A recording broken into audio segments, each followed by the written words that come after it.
창세기 5장 21절에서 24절까지의 말씀.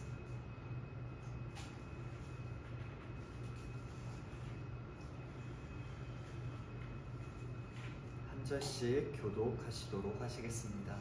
에녹은 65세에 무드셀라를 낳았고 무드셀라를 낳은 300년을 하나님과 동행하며 자녀들을 낳았으며 그는 365세를 살았더라. 에녹이 하나님과 동행하더니 하나님이 그를 데려가심으로 세상에 있지 아니하였더라. 아멘. 사람의 인생은 한 번뿐입니다. 다른 종교들에서 말하거나 영화나 드라마에서도 등장하는 전생이나 환생 같은 것들은 그저 지어낸 허구의 이야기일 뿐입니다. 그 누구도 이 땅에서 두 번의 인생은 살 수 없는 것입니다. 한 번뿐인 인생이기 때문에 우리들에게 중요한 문제들이 생기게 됩니다. 그것은 바로 이 땅을 살아가는 우리들에게 어떻게 살아가야 하는가라는 질문입니다. 혹시 이 이야기에 대해서 예화를 얻을 수 있을까라고 생각해서 인터넷에 한번 쳐봤어요. 한 번뿐인 인생이라고 했으니까 뒤에 연결 꼬리처럼 따라오는 게 어떻게 살아야 하는가라는 이야기더라고요. 이 질문에 대한 그러한 궁금증은 유독 그리스도인들의 이야기들만은 아닌 것 같습니다.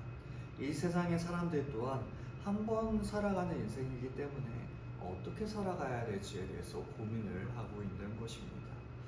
왜냐하면 그 질문에 대한 대답이 인생의 방향을 결정하기 때문입니다.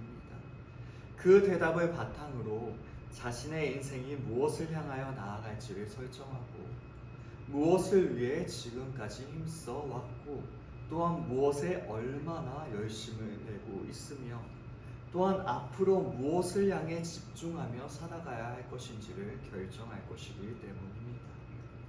이는 결국 우리의 인생에서 가장 중요한 것이 무엇인지를 보여주는 것이 어떻게 살아가야 할 것인가 라는 질문인 것입니다. 우리에게 중요한 것은 무엇이며 그것을 위해 우리는 어떻게 살아가야 하는 것입니까? 우리는 다시 한번 이 질문에 대해서 고민해보고자 합니다. 어렸을 때 친구들끼리 서로 싸우면 대부분 이런 이야기로 싸움이 마무리되었던 것 같습니다. 그래, 너 혼자 잘 먹고 잘 살아라. 너 혼자 잘 먹고 잘 살아라. 지금 그때를 돌이켜보면 그러한 앞담을 했던 친구가 사실은 고마운 사람이 아니었나라는 생각을 해보게 됩니다. 서로 싸웠기 때문에 미워 죽겠는데도 뭐라고 이야기하죠? 잘 먹고 잘 살아라. 네. 정말 이 친구만큼 넓은 아량과 배포를 가지고 있는 사람이 없었지 않았나 정말 감탄을 하지 않을 수 없게 되는 것입니다. 우리 모두는 잘 먹고 잘 살기를 바랍니다. 소위 말하는 성공한 인생을 살아가기를 원하는 것이 바로 사람의 마음인 것입니다. 그리고 그 성공의 기준을 고사성어와 같이 호랑이는 죽어서 가죽을 남기고 사람은 죽어서 이름을 남긴다. 즉 우리가 얼마나 훌륭한 업적을 이루어내고 또한 그것을 통하여 우리의 이름을 남길지에 우리의 인생에 초점을 맞추고 있는 것입니다. 그러한 성공을 바탕으로 잘 먹고 잘 살기를 바라는 것이 바로 이 시대를 살아가는 많은 사람들 아니면 모든 사람들의 마음인 것입니다. 하지만 아이들도 이미 알고 있습니다. 뭐라고요? 잘 먹고 잘 살아라. 그 전에 나오는 단어가 있죠? 혼자. 너 혼자 잘 먹고 잘 살아라. 이 이야기의 중점은 사실 너 혼자에 있는 것입니다. 친구들과의 관계 속에서 함께 자라나야 하는 그 시기에 외톨이로 너 혼자 살으라니. 네, 그렇죠. 이것은 거의 저주에 가까운 두려운 바람이 담겨있는 이야기였던 것입니다. 잘 먹고 잘 살게 되더라도 결국에 혼자 남게 된다면 그 잘 먹고 잘 사는 일은 아무런 의미가 없다라는 사실을 그 어린아이도 이미 잘 알고 있었던 것입니다. 그렇습니다. 우리는 항상 그러합니다. 우리는 결코 혼자 살아갈 수가 없는 것입니다. 우리는 사랑하는 가족들이 언제나 우리의 곁을 지켜주었기 때문에 외로운 인생의 길을 홀로 걷지 않을 수 있었습니다. 사랑하는 친구들이 우리들에게 힘이 되어 주었기 때문에 모든 역경과 어려움을 이겨낼 수 있었습니다. 나 혼자서는 절대 살아갈 수 없는 이 인생의 여정을 하나님께서 함께 하여 주셨기 때문에 우리는 지금까지 살아올 수도 있었고 또한 우리의 생명을 이어올 수도 있었던 것입니다. 그렇습니다. 우리의 인생은 잘 먹고 잘 사는 일에 의하여 정의되어지는 것이 아닙니다. 우리에게는 함께하는 이들이 있는가? 더 나아가 우리가 하나님과 함께하고 있는가? 혹은 그렇지 않은가에 의하여 우리의 인생을 결정되어지는 것입니다. 하나님께서 함께 하시는 인생이야말로 그리고 하나님과 동행하는 인생이야말로 잘 먹고 잘 사는 인생이요 또한 성공한 인생이다 라고 이야기할 수 있는 것입니다. 성경에도 다양한 업적들을 남긴 사람들의 이름들이 등장하고 있습니다. 그 사람들의 족보가 기록되어져 있어요. 그것은 전혀 다른 두 종류의 업적을 남긴 두 집안의 족보입니다. 공교롭게도 두 집안 모두에 에녹이라는 이름이 등장하고 있습니다. 사실 에녹이라는 이름은 우리가 주로 알고 있는 오늘 본문의 5장의 말씀보다 한 장 빠른 4장에서 먼저 등장하고 있습니다. 자신의 동생 아벨을 죽인 가인이 하나님의 앞을 떠나 에덴 동쪽 놋 땅에 거주할 때 등장하였던 이름이 바로 에녹이었던 것이죠. 창세기 4장 17절의 말씀입니다. 아내와 동침함에 그가 임신하여 에녹을 낳은지라 가인이 성을 쌓고 그의 아들의 이름으로 성을 이름하여 에녹이라 하니라. 분명 하나님께서는 가인에게 유리하는 자, 곧 한 곳에 정착하지 않고 떠도는 자가 되리라고 말씀하셨습니다. 왜냐하면 가인은 자신의 동생을 죽인 죄악을 버렸기 때문에 그에 합당한 징벌을 받게 되었던 것입니다. 동생 아벨을 죽인 죄벌을 짊어지기에 무거워하는 가인을 위해 하나님께서는 죽음을 면하는 표까지 주시면서 그 증표를 통하여 가인이 죽음을 면하게 될 것이라고 약속하여 주시면서 말입니다. 그러하다면 가인은 어떠한 인생을 살아가야 할까요? 물론 사람으로서 자신의 마음대로 자신의 뜻대로 살아가고 싶어하는 것이 당연할 것입니다. 그럼에도 불구하고 하나님께서 너는 떠도는 인생을 살아가라 라고 말씀하셨다면, 그리고 그것이 비록 징벌일지라도 그것이 하나님의 말씀이라면 그 말씀에 순종하여야 하는 것이 바로 사람의 본분일 것입니다. 그럼에도 불구하고 가인은 떠돌지 않는 인생을 택하기를 원하였습니다. 하나님의 말씀에 순종하는 것이 아니라 자신의 안위를 지키기 위하여 성을 건축하였던 것입니다. 이 이야기는 매우 의미심장해요. 죽음을 면하게 하는 징표를 주신 분은 바로 하나님이십니다. 즉 하나님께서 도와주시리라는 사실을 믿었다면, 신뢰했다면 그것이 비록 징벌일지라도, 다시 말해 고단한 인생을 살아가게 될지라도 그 말씀에 순종하여야 하였을 것입니다. 그것이 바로 하나님을 신뢰하는 사람의 삶의 모습입니다. 하지만 그는 하나님을 신뢰하지 않았습니다. 오히려 자기 자신을 신뢰하는 모습을 보여주고 있습니다. 그리하여 자기가 자기 스스로를 보호하기 위한 방책을 세우게 되었던 것입니다. 하나님께서 주신 그 약속의 징표보다 자기 자신의 눈에 보기에 확실한 성을 건축하였던 것이지요. 그리함으로 가인은 인류 역사에 기록된 첫 번째 살인을 행한 일과 더불어 최초의 도시 문화를 건축한 사람, 그 문화를 시작했다는 업적을 세우게 되었습니다. 요즘 시대에 사람들이 가장 부러워하는 사람들이 있죠. 조물주 위에 건물주가 있다고. 예. 세상을 만든 그 사람보다 더 높은 사람이 건물주라고 사람들이 이야기할 만큼 부러워하는 사람들이 바로 이러한 사람입니다. 근데 가인은요, 건물주보다 더 어마어마한 성주가 되었던 것이죠. 이것은 얼마나 사람들이 보기에 커다란 업적이었을까요? 가인은 그 성을 지으며 에녹이라고 이름을 붙였습니다.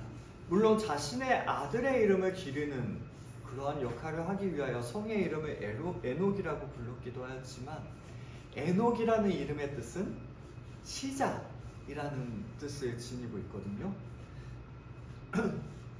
그 에녹이라는 성은 마치 하나님을 떠난 사람들의 시작이라는 의미처럼 기록되어지게 되었습니다.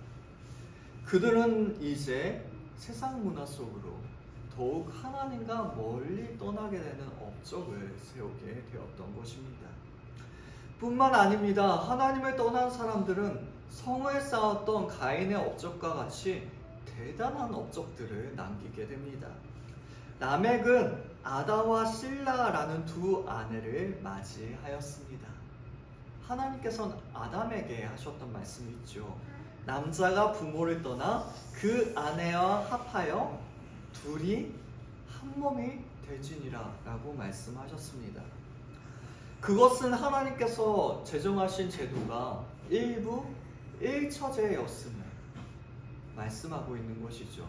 둘이 한 몸이니까. 더욱이 그 라멕이 소유하였던 그 아내들의 이름은 장식이라는 의미를 지닌 아다였고, 또한 보호의 그림자라는 의미를 지닌 실라라는 이름을 가지고 있었습니다. 이 이름을 근거하여 해석해 보자면 두 여인은 아마도 너무나도 아름다운 외모를 지녔을 것으로 추정해 볼 수 있습니다. 네, 아름다운 아내를 한 명도 아니고 두 명이나 두었던 거죠. 그렇다면 사람들은 어떻게 반응했을까요? 그 외모를 보며 칭찬을 했을 것이고, 라멕을 보며 부러워했을 것입니다. 즉, 라멕이 세웠던 그 업적은 일부 다처제라는, 사람들이 부러워하고 사람들이 정말로 그것을 따르고 싶어하는 업적을 세웠다라는 사실을 우리는 추측해 볼 수 있는 것입니다. 나아가 그 라멕의 아내 아다를 통해 낳게 된 사람은 야발이라는 아들이었습니다. 그 사람은 장막에 거주하면서 가축을 치는 자의 조상이 되었습니다. 효과적인 목축 방법을 도입하였던 것이 바로 야발이었던 것이죠. 더욱이 야발의 이름의 뜻은 흐르다라는 뜻을 지니고 있었거든요. 이것은 정말로 야발이 목축업을 통하여 커다란 부를 축적하게 되었다라는 사실을 우리에게 알게 하여 줍니다. 즉, 그 아들 야발 또한 큰 부를 축적하는 업적을 남겼다. 요즘 시대처럼 돈이 많은 사람을 부러워하는 시대가 없었던 것 같습니다. 그만큼 커다란 부를 축적하였던 업적을 세웠던 것이 바로 야발이었던 것이지요. 또한 야발의 동생 유발은 수금과 퉁소를 잡는 모든 사람의 조상이 되었습니다. 유발은 음악 재능이 출중하여 능수능란하게 악기들을 다룸으로써 이름을 떨쳤음을 우리는 발견할 수 있게 되는 것이죠. 고고학자들이 발견한 역사적인 증거들을 보면요, 인류들이 가장 먼저 발명했던 기구들 중에 악기가 포함되어 있대요. 그만큼 음악이라는 것은 사람들에게 중요한 것이었고 그것을 거의 창시자와 가까이 되었던 것이 바로 이 유발의 업적이었던 것입니다. 예술 문화의 선두주자에 섰던 그 놀라운 업적을 세웠던 것이 바로 그의 모습이었던 것이죠. 또한 실라를 통해 나온 두발 가인은 구리와 쇠로 여러 가지 기구를 만드는 사람이 되었습니다. 그 옛날 시대에 이미 풀무질을 하여서요 금속을 녹이고 이를 두드려 각종 연장을 만들 수 있는 능숙한 대장장이가 바로 이 두발가인이라는 사람이었던 것이죠. 이토록 놀라운 업적을 남겼던 사람들이 바로 이 가인의 족보에 등장하게 됩니다. 근데 혹시 이 이름들을 기억하거나 외우고 계신 분이 계신가요? 그래도 두발가인 정도는 좀 기억에 남을 수도 있을 것 같아요. 가인이 두 발로 걸었나? 그런 뜻이 아니라 정말 이름이 두발가인이라는 사람이에요. 그 사람 정도는 좀 특이해서 이름을 기억할 수는 있을 것 같습니다. 하지만 이렇게 놀라운 업적을 남겼다면 정말로 이 세상 사람들이 부러워하고 칭송하며 또한 그것을 따라가기를 원할 정도의 업적을 남긴 사람들이라면 우리의 기억 속에 깊이 남을 법도 했을 텐데 이상하게 우리는 이 사람들을 기억하고 있지 않다라는 사실입니다. 오히려 우리의 기억 속에 또한 우리의 마음 속에 남아있는 사람들은 이토록 수많은 업적을 남겼던 가인의 후손들이 아니라 하나님과 동행했던 사람, 에녹이 남아있는 것이지요. 신앙생활을 하는 사람들 중에 에녹을 모르는 사람은 아마도 없을 거예요. 이 에녹을 우리는 기억하고 있는 것입니다. 오늘 본문의 말씀 창세기 5장 22절의 말씀입니다. 무드셀라를 낳은 후 300년을 하나님과 동행하며 자녀들을 낳았으며. 참으로 이상합니다. 에녹을 기억할 정도라면 에녹이 엄청나게 놀라운 일들을 행하였기 때문에 혹은 놀라운 업적을 남겼기 때문에 우리가 기억하고 있을 것이라고 생각할지도 몰라요. 하지만 성경이 기록하고 있는 이 에녹의 삶의 모습은 그저 하나님과 동행하였다. 그리고 자녀들을 낳았다. 이 정도밖에 없어요. 얼마나 이 사람이 한 일에 대하여 기록할 것이 없었으면 그냥 자녀 낳고 그냥 살았다. 그냥 하나님과 함께 살았다. 이 정도의 기록밖에 남아있지 않았던 것입니다. 에녹이 한 일이라고는 65세에 무드셀라를 낳고 300년을 하나님과 동행하며 자녀들을 낳았을 뿐이었습니다. 그 인생 가운데 남긴 업적이라고는 하나님과 동행이라는 별로 특별할 것이 없어 보이는 일꾼이었던 것입니다. 심지어 오래 살아서 이름을 남겼던 것도 아니에요. 그 시대 사람들보다 짧은 인생을 살았던 것이 바로 에녹입니다. 23절의 말씀입니다. 그는 365세를 살았더라. 이 시대에는요, 사람이 보통 800에서 900년을 살았던 시대였습니다. 800년에서 900년을 살았는데 에녹은 365년을 살았대요. 참으로 짧은 인생을 살았습니다. 그 짧은 인생을 그저 하나님과 동행한 인생을 살았음을 기록하고 있는 것이지요. 하나님과 동행하였기 때문에 하나님께서는 그가 죽음을 보지 않도록 데리고 가시는 놀라운 은혜를 허락하여 주셨던 것입니다. 이러한 말씀을 통해서 우리에게 계속해서 이야기하고 있는 것이 있어요. 그것은 바로 에녹이 얼마나 오래 살았냐에 집중하는 것이 아니라 에녹이 어떻게 살았는가에 우리가 집중하기를 원하고 있는 것입니다. 이는 우리가 추구해야 하는 삶이 바로 하나님과 동행하는 삶이라는 사실을 우리에게 말씀하고 계시는 것입니다. 그렇습니다. 영생의 소망이 있는 성도들에게 이 땅에서 어떠한 업적을 남기며 살아가는가는 그다지 큰 이슈가 되지 않아야 하는 것입니다. 오히려 어떻게 하나님과 함께 동행하며 살아갈지에 대하여 기대와 소망을 가지며 살아가야 하는 것이 바로 우리의 삶의 방향이 되어야 하는 것입니다. 이 세상은 언제나 화려한 스펙들과 업적들에 집중합니다. 누가 어떤 일들을 이루어왔으며 얼마나 부자가 되었고 어떻게 유명세를 얻고 유지하고 있는지에 집중하고 있습니다. 그리고 그러한 사람들처럼 되고자 자신의 인생의 방향을 세우며 그것을 위해 무리한 대가까지도 치르고자 하는 것이 바로 사람들의 마음인 것입니다.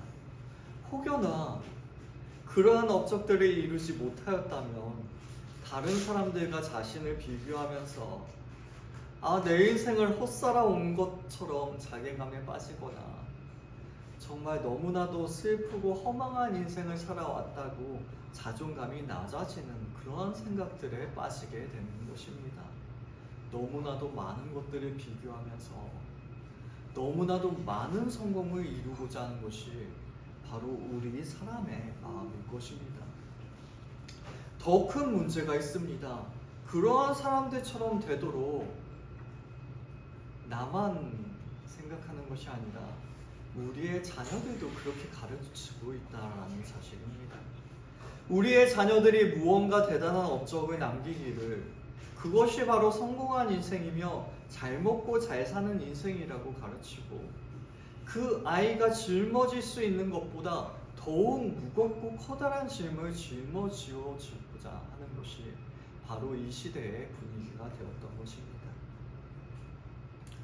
그래도 저희 시대까지는 괜찮았던 것 같아요. 그래도 학교에서 좀 행복한 시간들을 많이 누릴 수 있었거든요.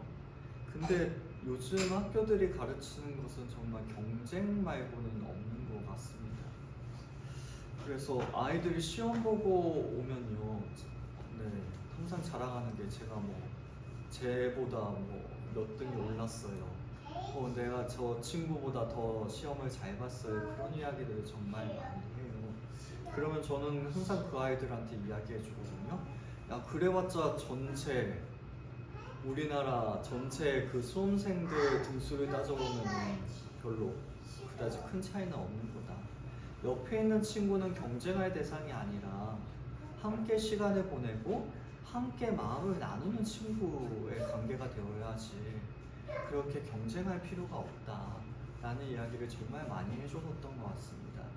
왜냐하면 아시죠? 공부만 하고 있던 친구들은 그 시기에 누려야 할, 그 시기에 배워야 할 것들을 배우지 못합니다. 그 청소년기의 나이에 중요한 것은 사람 관계를 배워야 되거든요. 내가 이 친구한테 이런 이야기를 했을 때 다른 사람은 어떠한 마음을 가지고 또한 이런 이야기를 했을 때 상처를 받을 수도 있다라는 사실들을 배우고 그러하기 때문에 서로 아끼고 서로 돌보는 것이 그러한 방법들을 배워야 하는 것이 바로 청소년기의 시기입니다. 그런데 공부만 집중하다 보면요 그것을 배워야 할 시기를 놓쳐버리고 말아요. 근데 안타까운 것은 아시죠? 공부 잘하는 아이들이 결국에 지도자들이 됩니다.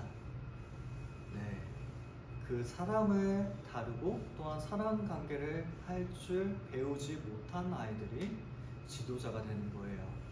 그 아래서 함께 일하는 사람들은 또 다시 고통을 받게 되고 어려운 시기를 보내게 되는 것입니다. 물론 모든 지도자가 그렇다는 것이 아니에요. 하지만 일반적으로 그렇게 흘러가게 됩니다. 그러한 것들을 보게 된다면 정말로 우리가 추구해야 될 것들이 혹은 우리의 자녀들이 조금이라도 편안한 삶을 살아가기를 원하는 마음에서 요구했던 것들이 오히려 아이들의 마음을 어렵게 하고 그 마음에 짐을 지워주는 일들이 되어버릴 수가 있는 것이에요. 우리는 그 일들에 대하여 고민해 볼 필요가 있습니다. 이 이야기를 해야 되나 말아야 되나 참 고민을 많이 했는데요. 저희 설교가 올라가니까 혹시나 오해를 하실까봐 오해하지 말고 들으셨으면 좋겠습니다. 제가 어렸을 적에 어머니가 저한테 그런 질문을 하셨던 것 같아요. 너가 만약에 새가 된다면 어떤 새가 되고 싶니? 물론 어머니가 교회에서 이제 독수리 날개치며 올라가는 그 신앙에 대해서 아마 들으시고 저한테 질문을 하셨던 것 같습니다. 근데 저는 눈치도 없이 너무 순수한 마음으로 참새요라고 대답을 했습니다. 그때 어머니는 뭐라고 하셨을까요? 너 왜 이렇게 꿈이 없니? 라고 대답을 하셨습니다. 네, 근데 저는 그 일이 조금 충격적인 일이었던 것 같아요. 왜냐하면 저한테 참새는 굉장히 좋은 새였거든요. 왜냐하면 독수리는 아무리 좋은 새여도 제 옆에 없잖아요. 네, 근데 참새는 요즘에는 보기 좀 어려웠지만 저 어렸을 적엔 진짜 문 밖에만 나오면 언제나 보였던 새가 참새였거든요. 그래서 저는 항상 옆에 있고 소중한 존재가 참새라고 생각을 했습니다. 그것이 정말 좋은 것이고. 하지만 요즘의 시대는 언제나 그랬던 것 같아요. 우리의 자녀들이 참새가 되기를 원하는 부모는 아무도 없는 것 같습니다. 오히려 독수리처럼 창공을 나르고 올라가는 인생을 살아가기를 원하는 것이 바로 부모의 마음인 것이지요. 물론 성경적으로 해석을 해보자면 이사야 40장 31절의 말씀처럼 오직 여호와를 앙망하는 자는 새 힘을 얻으리니 독수리가 날개치며 올라간 같을 것이요 라고 말씀하는 것처럼 독수리도 어마어마한 은혜를 누리는 사람의 인생입니다. 또한 마태복음 10장 29절의 말씀처럼 참새 두 마리가 한 아사리온에 팔리지 않느냐. 그러나 너희 아버지께서 허락하지 아니하시면 그 하나도 땅에 떨어지지 아니하리라. 참새 또한 하나님께서 돌보심을 받는 인생인 것입니다. 그러하기 때문에 성경의 기준으로 독수리와 참새를 나누자는 것이 아니라 이 세상이 말하는 것처럼 마치 성공하는 인생이 정말 내 인생이 커다래지고 내 인생이 칭송받고 높임을 받는 인생이 독수리와 같은 인생이라면 그냥 그렇게 살아가는 것이 참새처럼 여기고 있는 것이라면 이 두 가지의 부분은 잘못된 것이다 라고 말씀드리고 있는 것입니다.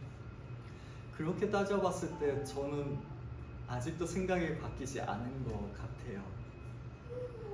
이 기준이라면 저는 높이 나는 독수리보다 그냥 옆에서 함께 있어주는 참새가, 하나님의 돌보심을 받는 참새가 훨씬 행복한 존재라고 저는 여전히 생각하고 있습니다. 제 신앙의 고백이에요. 오해하지 마세요. 정 목사가 독수리 날개치며 올라가는 거 잘못된 거다라고 이야기했다고 생각하시면 안 됩니다. 우리의 신앙은 언제나 독수리 날개침 같이 올라가야 합니다.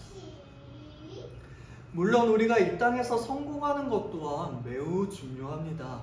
그 성공의 일을 하나님께서 사용하실 수도 있기 때문입니다.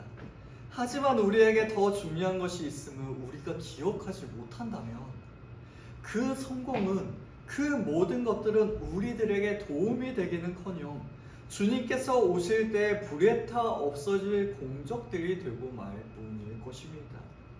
성경은 너무나도 분명하고 단호하게 우리에게 말씀합니다.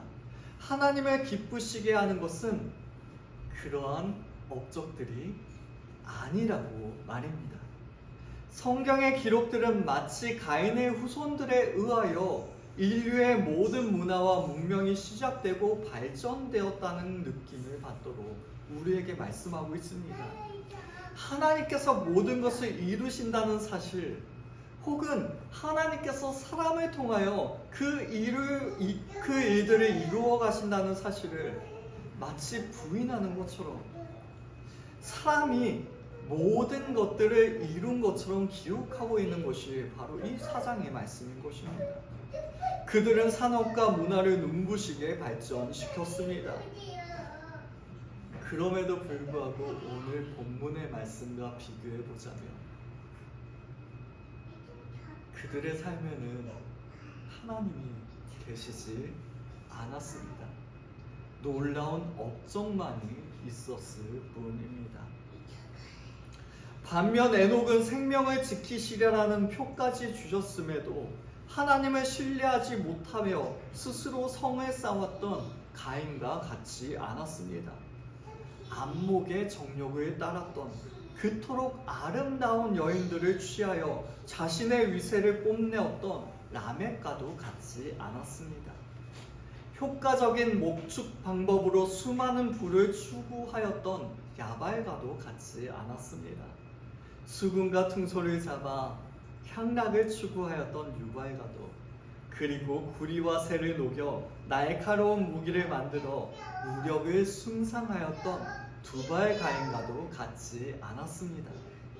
오직 하나님을 향한 믿음으로 하나님과 함께 동행하는 인생을 살아감으로써 하나님을 기쁘시게 하는 삶을 살아가였던 것이 바로 에녹이었던 것입니다. 하나님을 기쁘시게 하는 삶. 히브리서 11장 5절의 말씀입니다. 믿음으로 에녹은 죽음을 보지 않고 옮겨졌으니 하나님이 그를 옮기심으로 다시 보이지 아니하였느니라. 그는 옮겨지기 전에 하나님을 기쁘시게 하는 자라 하는 증거를 받았느니라. 에녹은 눈에 보이는 업적을 쫓는 이 세상의 풍조 속에서도 하나님과 교제하면서 구별된 삶을 살아갔습니다. 그것이 바로 하나님을 기쁘시게 하는 믿음이었다라고 히브리서 기자는 기록하고 있는 것이지요. 우리 또한 마찬가지입니다. 이 세상의 재물과 명예와 권력과 쾌락을 추구하며 하나님을 떠나 살아갈 때 그러한 길이 옳지 않음을 우리는 기억해야 하는 것입니다. 오직 하나님의 말씀만을 붙들고 살아가는 믿음을 소유해야 합니다. 하나님께서 우리를 지키시고 보호하시며 인도하여 주실 것을 확신함으로 오직 하나님의 뜻대로 살아가야 하는 것입니다. 그것이 바로 하나님과 동행하는 사람의 삶의 모습이며 하나님을 기쁘시게 하는 믿음을 소유하는 사람의 삶의 모습이기 때문입니다. 오직 하나님을 의지하며 주님의 손을 꽉 붙잡고 주님의 말씀을 의지하며 살아가는 삶, 그것이 바로 하나님과 동행하는 사람의 삶의 모습인 것입니다. 한 가지 재미있는 점은요, 에녹 또한 하나님과 동행하지 않았던 기간이 있었다라는 사실입니다. 다시 한번 22절의 말씀입니다. 무드셀라를 낳은 후 300년을 하나님과 동행하며 자녀들을 낳았으며 라고 말씀하고 있죠. 무드셀라를 낳은 후 300년을 하나님과 동행했다. 이것을 거꾸로 이야기하자면 무드셀라를 낳기 이전에는 하나님과 동행하지 않았음을 우리에게 말씀하고 있습니다. 그렇다면 에녹이 하나님과 동행하게 된 계기는 무엇이었을까요? 일반적으로 사람이 겪을 수 있는 일들을 생각해 봅시다. 그렇다면 수많은 이유들이 생겨나게 되겠죠. 큰 기쁨을 누렸기 때문에, 하나님의 커다란 은혜를 입었기 때문에, 반대로 큰 어려움을 당했기 때문에 그때부터 하나님을 붙잡았을 수도 있을 것입니다. 혹은 불치병에 걸렸다가 씻은 듯이 나았기 때문일 수도 있고, 혹은 사랑하는 사람을 정말 아픔 속에서 떠나보내는 경험을 하였을 수도 있었을 것입니다. 사람이 겪을 수 있는 수많은 이유들이 에녹의 이유가 되었을 수도 있어요. 그럼에도 성경은 무드셀라를 낳은 후라고 말씀하고 있습니다. 무드셀라를 낳은 후 하나님과 동행하게 되었다. 이 말씀을 근거로 생각해 볼 때 우리는 한 가지 사실을 추측해 볼 수 있습니다. 자신의 아이에게 어떠한 인생을 살아갈지에 대하여 아마도 에녹은 고민하게 되었을 것이고, 그 해답이 바로 하나님과 동행하는 삶이라고 생각하였다는 것입니다. 이것은 절대로 과한 해석이 아니에요. 왜냐하면 말씀이 그렇게 기록하고 있기 때문에 우리는 충분히 그렇게 추측해 볼 수 있는 것입니다. 우리 또한 마찬가지입니다. 우리의 인생을 돌이켜 볼 때에 우리가 세웠던 수많은 업적들보다 하나님께서 함께하여 주셨던 그 시간들이 우리에겐 더 가치 있고 더 소중한 순간들이었습니다. 그러하게 우리 또한 우리의 자녀들에게 가르치고 물려주어야 하는 것은 우리가 세웠던 업적들이 아니라 그 업적들을 물려주기 위하여 우리의 자녀들을 교육하는 것이 아니라 하나님과 동행하는 삶이 되어야 하는 것입니다. 우리의 자녀들에게 가르쳐야 하는 것은 하나님과 동행하는 삶. 근데 또다시 하나님께서는 우리의 아버지가 되시죠. 아마도 이 사실을 가르치고 이 사실을 알려주기 위하여 자신의 자녀들을 향한 그 마음을 품었을 때 아마도 에녹은 다시 한번 나의 아버지가 되시는 하나님의 그 은혜들을 기억하게 되었을 것입니다. 그것이 그의 마음속에 그리고 그것이 그의 인생 속에서 하나님과 동행하는 삶으로 나아가도록 하였던 것이죠. 이 말씀이 우리의 말씀이 되길 원합니다. 진정으로 하나님과 동행하는 인생을 살아가는 것이 우리 모두가 될 수 있길 원해요. 진정으로 바라옵고 소망하는 것은 우리 모두가 하나님과 동행하는 사람들이 될 수 있길 원합니다. 재물과 명예, 권력과 쾌락을 위한 업적을 쌓아가리라. 끊임없이 유혹하는 이 세상의 가치관들 속에서도 하나님의 말씀만을 붙잡기를 원합니다. 비록 그들과 같은 화려한 업적이 우리들에게 남아있지 않을지라도 에녹과 같이 하나님과 동행하는 삶을 살아감으로써 하나님을 기쁘시게 해드릴 수 있는 그러한 인생을 살아갈 수 있는 우리가 될 수 있길 원합니다. 그것이 바로 먼저 그의 나라와 그의 의를 구하는 인생이겠지요. 그것이 우리의 삶의 목표가 되고 또한 주님과 동행하는 일로 향하여 나아가는 우리의 방향이 될 수 있길 원합니다. 하나님과 동행하는 삶을 우리가 먼저 실천하고 그리고 우리의 자녀들에게까지 물려줄 수 있는 인생, 그것이 얼마나 복되고 값진 인생일지 우리가 기억할 수 있는 우리 모두가 될 수 있길 원합니다. 네, 제가 물려줘야 되는데 연우가 저한테 주려고 하네요. 네. 항상 그렇습니다. 아이를 볼 때 항상 배우는 것 같아요. 네. 저 아이의 모습 속에서 아버지와의 관계가 무엇인지, 그리고 우리가 그 하나님과의 관계를 어떻게 추구해 나아가야 할지 우리가 더욱더 고민하며 주님께로 더욱더 가까이 나아갈 수 있길 원합니다. 그래야 할 때 우리의 아버지가 되시는 하나님께서는 에녹과 같이 우리들에게도 주님과 동행하는 생명의 축복을 허락하여 주실 줄로 믿습니다. 그것이 이 세상이 주는 수많은 업적들보다 우리들에게 가장 소중한 일이 될 수 있도록 주님께서 만들어 주실 줄로 믿습니다.